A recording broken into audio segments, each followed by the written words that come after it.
En el presente video trataremos el tema En nombre de la Constitución, el legado federalista 2 siglos después. A continuación les explicaré cómo la disputa entre federalistas y antifederalistas marcó una gran parte de la historia que originó la independencia norteamericana en el año 1776. En aquellos años señalados por la crisis económica y la carencia de una autoridad pública fundamental y estable, el dictado de la Constitución apta de ordenar la vida institucional del nuevo país se hace presente como una segura promesa de salvación. No obstante, había quienes bregaban por una constitución dirigida a potenciar la voz de las mayorías, como también había quienes querían dirigirla, en especial a garantizar la situación de los equipos minoritarios. Casi todos al mismo tiempo querían usar a la misma como una manera de reorganizar la división de poderes entre el régimen central y los diferentes estados. Debido a que no todos dieron su consentimiento ante la constitución aclarada por la Convención Federal, estos que al finalizar la convención aprobaron la misma, que de esta forma quedaron de manera definitiva con el nombre federalistas, a medida que tanto se llamó antifederalistas a quienes rechazaron respaldar el nuevo escrito con su firma, y por extensión a quienes fueron críticos del escrito aprobado. En lo que sigue el desarrollo del video se tratará cómo en Estados Unidos la Constitución sirvió para escapar de dos grandes amenazas, como en este caso fueron la anarquía y la tiranía. Por otro lado, se hablará de la Convención Federal, las herramientas constitucionales, las críticas, las propuestas antifederalistas y para finalizar los malos resultados del federalismo. Los propósitos de la Constitución y los medios escogidos para alcanzarlos. James Madison fue un gran ideólogo de la Convención y gran responsable intelectual de la Constitución de 1787. Fue él quien cargó sobre sus espaldas la tarea de organizar y dar forma a las múltiples iniciativas que se cruzaban contradictoriamente entre los miembros de la Convención Federal. Madison se concentró su atención especialmente en el riesgo de la tiranía de las mayorías. Frente al diagnóstico anterior, no resultó nada extraño que toda la artillería teórica de la Convención Federal se orientase a elegir controles sobre el poder.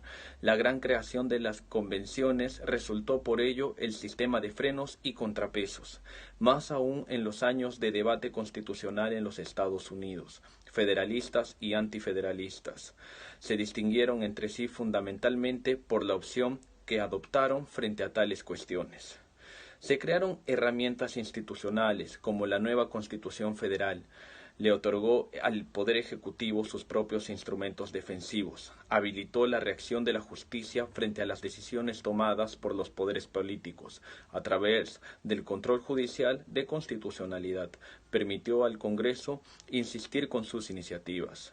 Enfrentado por estos presuntos no discutidos del modo federalista, muchos de sus críticos se pronunciaron entonces por un esquema de gobierno distinguido, por una estrecha relación entre representantes y representados. Para muchos antifederalistas, la alternativa de la democracia directa debía de abrirse en cada oportunidad posible, antes que ser relegada al arcón de los trastos viejos 19.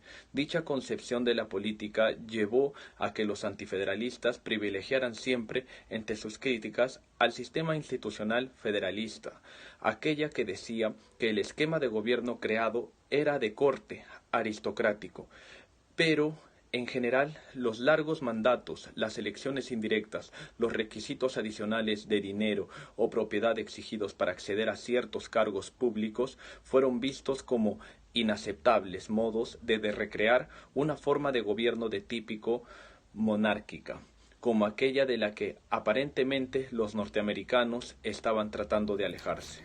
El conflicto entre los federalistas y antifederalistas marcó la historia de la independencia norteamericana.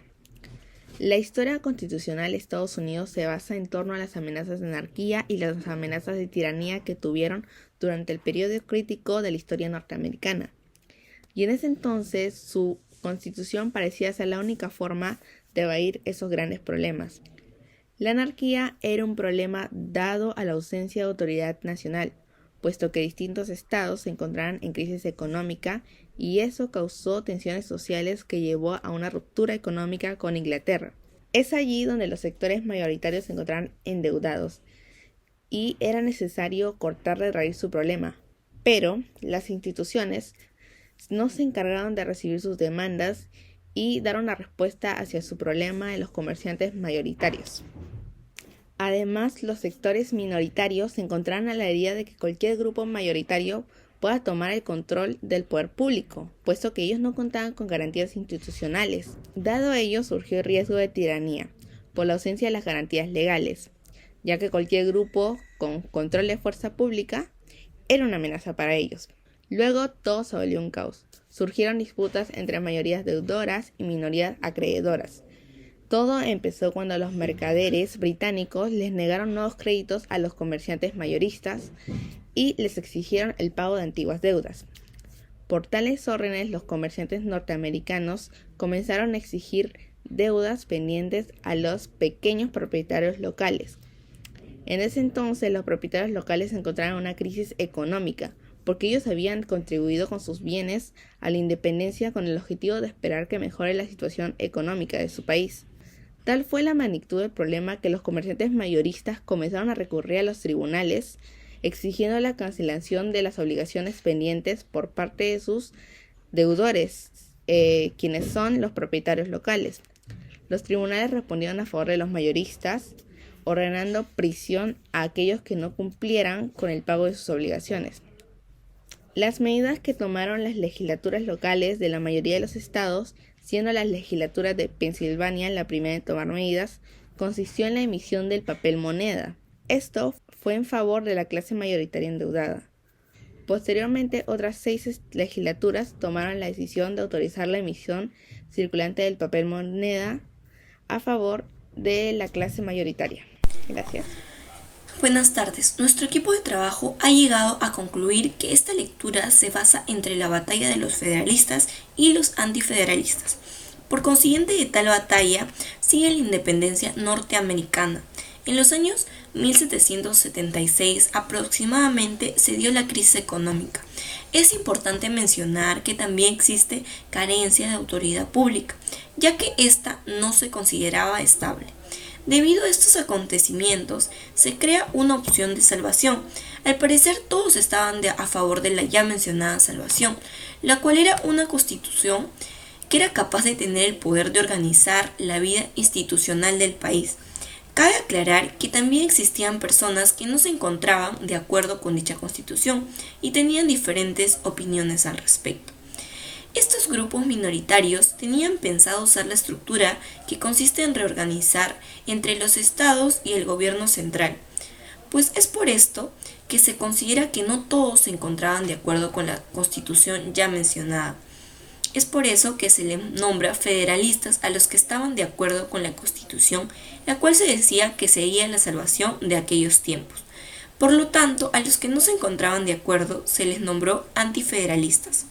También es importante recalcar que esta obra nos muestra la relevancia que tuvo el trabajo de los federalistas y sobre el objeto principal que fue la Constitución de 1787. Gracias.